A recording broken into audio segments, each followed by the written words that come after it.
परवा ट्रिपला गेलो होतो यूपी साईडला. यूपी, पंजाब, जम्मू काश्मीर. जम्मू काश्मीरबद्दल खूप उत्सुकता होती. भारतातलं नंदनवन, हिंदू राजा, मुस्लिम जनता, भारताची फाळणी, 370 कलम, बरंच काही वाचलं होतं. शिवाय यूपीकडील कल्चर, देवदेवतांच्या वेगवेगळ्या परंपरा. 2-3 दिवस प्रवास. एकदाच मेरठला पोहोचलो, त्या रात्री विश्रांती घेतली. दुसऱ्या दिवशी जम्मूला गेलो. तेथून वैष्णोदेवीला 13 किलोमीटर चालत प्रवास. 2-3 किलोमीटर प्रवास झाला असेल. अचानक रस्त्यावर मला चिन्नापासारखा एक जण दिसला. मी चमकलो. पुढे जाऊन बघितलं तर अनोळखी भिकारी होता.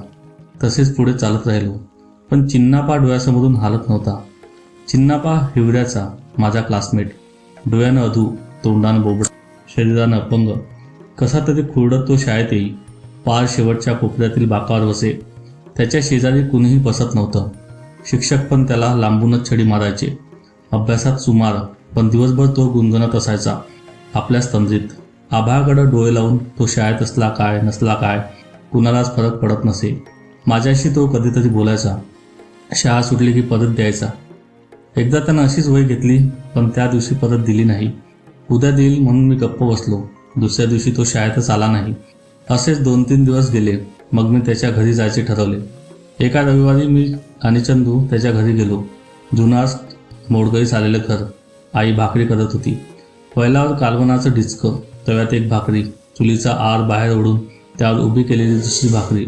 दोन्ही हात पिठानं भरलेले, केस भरफटलेली, कामानं कुंकू विस्कटलेलं. डाव्या हातानं केस मागं सारत त्याची आई भाकरी थापत होती आणि चिन्नप्पा खुडूक होऊन झोपलेला. आम्ही आल्याचं बघून आई म्हणाली, कुठलं तर तुम्ही? का आलाय? आम्ही सांगितलं वही न्यायला आलो. आईनं 2 शिवा हसडल्या. त्याला उठवलं. चिन्नापानं वही दिली. आम्ही निघून आलो. पुढे बरेच दिवस चिन्नापाच्या आईचं विस्कटलेलं कुंकू सतत नजरेसमोर दिसायचं. नंतर चिन्नापाने जवळीक वाढवली. कधी कधी बोलू लागला. मागं मागं फिरू लागला. चिन्नापाला सख्खी आई नव्हती. त्याच्या लहानपणीच आई वारलेली होती. बापानं दुसरं लग्न केलं. चिन्नापाला 2 सावत्र भाऊ, 1 सावत्र बहीण. पण ते याला जवळ करत नव्हते. त्याच्याशी बोलत पण नव्हते. बाप दारुडा. कधी तर बाजारातून खायला आणायचा फक्त 3 पोरांना. उरलं तर चिन्नापाला. नाहीतर चिन्नापा त्यांच्या तोंडाकडे बघत बसायचा. आई खरकटी भांडी घासायला सांगायची. त्याशिवाय भाकरी नाही. चिन्नापा उपडं बसून कसा तरी घासायचा. शाळेत त्याला दप्तर नसायचं. वायाची पिशवी, त्यात फाटक्या 2 वह्या, बिन टोपणाची एखादी पेन. झालं याचं दप्तर. दुपारी जेवणाच्या सुट्टीत तो मागे मागे यायचा. आम्ही जेवताना आशाभूतपणानं बघत बसायचा. कुणी दिली तर भाकरीला नाही नाही म्हणायचा. गपचिप खाली मान घालून खात राहायचा. एकदा खूप पाऊस झाला. दुपारी शाळा सुटली. आम्ही सगळे घरी गेलो. पाऊस झाला की ओढ्याला पाणी येई. मग गावात जाता येत नसे, म्हणून लवकर शाळा सुटायची. त्या दिवशी चिन्नापा शाळेतच झोपला, उपाशी. दुसऱ्या दिवशी आम्ही गेल्यावर कळालं हा इथेच होता, रात्रभर एकटाच. त्याचं धाडस बघून त्याचीच दास्ती वाटायला लागली. त्याची विचारपूस करायला कुणी आलं नाही असा हा चिन्नापा. घरात असूनही बेवारस, जिवंत असूनही नसल्यासारखा. चिन्नापा 9वीपर्यंत आमच्या वर्गात होता. कधी शाळेत यायचा, कधी नाही. 9वीच्या 6 महिन्यानंतर तो एकाएकी गायब झाला. वर्गातील तो कोपरा कायमचा रिकामा पडला. त्याने शाळा सोडली. आम्ही सर्व विसरून गेलो. पुढे खूप वर्षांनी एकदा चिन्नापाचा बाप भेटला. सहज विचारलं तर म्हणाला, तो घर सोडून गेलाय. जिवंत आहे की नाही हे माहीत नाही. खूप वाईट वाटलं. सावत्र आईची क्रूर वागणूक, बापाची दारू, सावत्र भावांची शिवत होऊ नये म्हणून धडपड, अपंग शरीर, अधू डोळे, घरदार, आईबाप, भाऊबहीण, समाज, गाव, सगळ्यातून उठवलेला एक शापित जीव. अर्थच नव्हता जिंदगीला. पण तरी सहन करत तो जगत होता. आता मात्र कुठे असेल काय माहीत. कधीतरी गेट टुगेदरला चिन्नापाची आठवण यायची. वर्गमित्र म्हणायचे, कुठे असेल काय माहीत. एक जण म्हणाला, अरे तू यूपीत आहे, हरिद्वार, वैष्णोदेवी या साईडला भिक्षा मागतो. बाप जाऊन पैसे घेऊन देतोय वगैरे. आज या साईडला फॅमिली ट्रिप आहे, त्यामुळे चिन्नापाची आठवण येत होती. कदाचित असेल कुठेतरी. भेटेल का? ओळखलं का?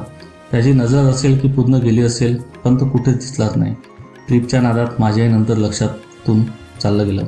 आम्ही मसुरीला गेलो निसर्ग सौंदर्य अनुभवायला. तिथे 2 दिवस काढले. नंतर हरिद्वारला जायचं ठरवलं, गंगा नदीचं महात्म्य अनुभवायला. सायंकाळी 4चा सुमार.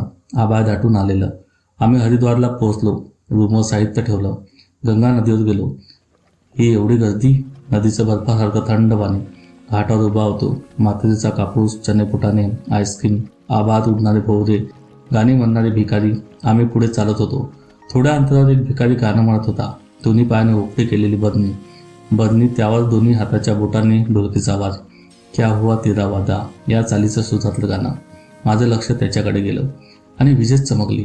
लख्ख प्रकाश पडावा तसा मला चिन्नापा दिसला. होय, चिन्नापाच तो. मी पळतच गेलो. त्याच्या हाताला धरलं. त्याने क्षणातच गाणं थांबवलं. किलबिलत्या डोळ्यांनी बघू लागला. मी म्हटलं, अरे मी केपी, तुझा क्लासमेट. त्याने माझ्या दोन्ही हाताला धरून गपकन खाली बसवलं. अधू डोळ्यांनी बघू लागला, पण त्याला नीट दिसत नव्हतं. मग त्यानं थोडं जवळ ओढलं. काही वेळानं म्हणाला, काय करतोस आता? कुठे नोकरी बिकरी लागली का नाही? किती वर्षांनी भेटतोय आपण? मी म्हटलं, मी आता वकील झालो. तो थोडा बाजूला झाला. थोडा वेळ असाच गेला.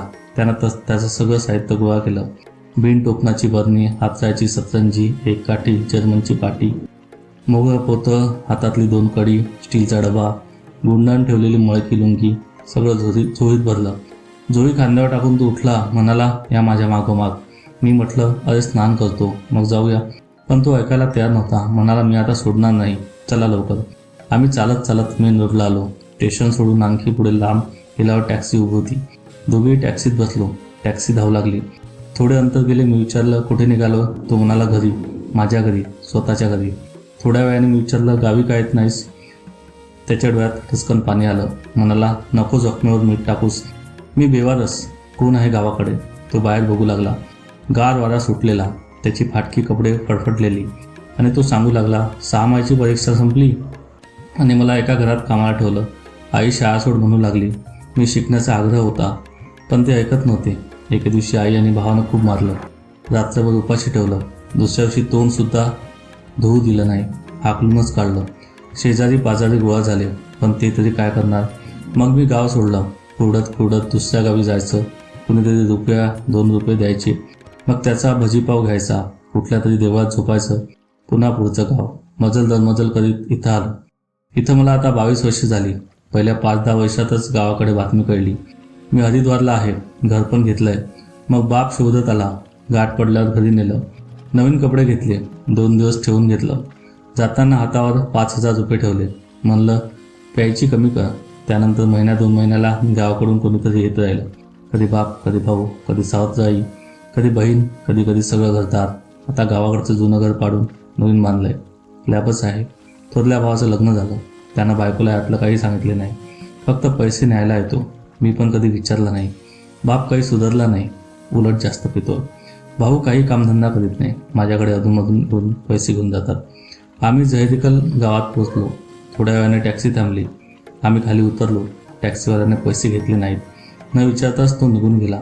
मी मागे येऊन बघितलं तर 2 मजली मोठा बंगला, दानत बंगल्याचे नाव. माझ्या आश्चर्याला सीमा राहिली नाही. आम्ही आत आलो. चहापान झालं. म्हणाला, वहिनी आणि मुलांना घेऊन ट्रिप संपेपर्यंत इथेच राहायचं. शपथ आहे तुम्हाला, नाही म्हणू नका. मोबाईल काढला. म्हणाला, नंबर सांग वहिनीचा. रात्री बाहेरून जेवण मागवलं. सगळी जेवली. गप्पा मारताना म्हणाला, दरवर्षी अपंगांना ₹51,000 देतो. गावी पण पैसे देतो. गोरगरिबांना मदत करतो. दिवसभर गाणी म्हणायची, रिक्षा मागायची. कधी मिळते, कधी नाही, पण कधी कधी ₹2,000 मिळतात. जगण्यापुरते ठेवतो. बाकी गरजवंतांना देऊन टाकतो. मी म्हणालो, मग एवढा मोठा बंगला? तो हसत म्हणाला, गैरसमज आहे तुमचा. हा अंध मुलांचा आश्रम आहे. सध्या 135 मुले आहेत. भिक्षा मागून मी चालवलाय. सरकारही देणगी देत आहे. माझ्यासाठी असं मी काहीच केलं नाही. तो भरभरून बोलत होता आणि आम्ही ऐकत होतो. नंतर अखंड ट्रिपमध्ये आम्ही कुठल्याही देवाला गेलो नाही. 2 दिवस तिथेच थांबलो. 3ऱ्या दिवशी चिन्नाबाच्या पायाला स्पर्श केला. जड अंतकरणाने त्याचा निरोप घेतला आणि परतीच्या प्रवासाला निघालो. रेल्वे भरधाव चालली होती. दिवस मावतीला निघालेला. आभाळ दाटून आलेलं. आता पाऊस सुरू होईल असं झालेलं. वेगळ्याच भावना निर्माण झालेल्या होत्या. चिन्नापा डोळ्यासमोरून हालत नव्हता. आता परत त्यांना प्रश्न पडत होता, भिकारी कोणाला म्हणायचं?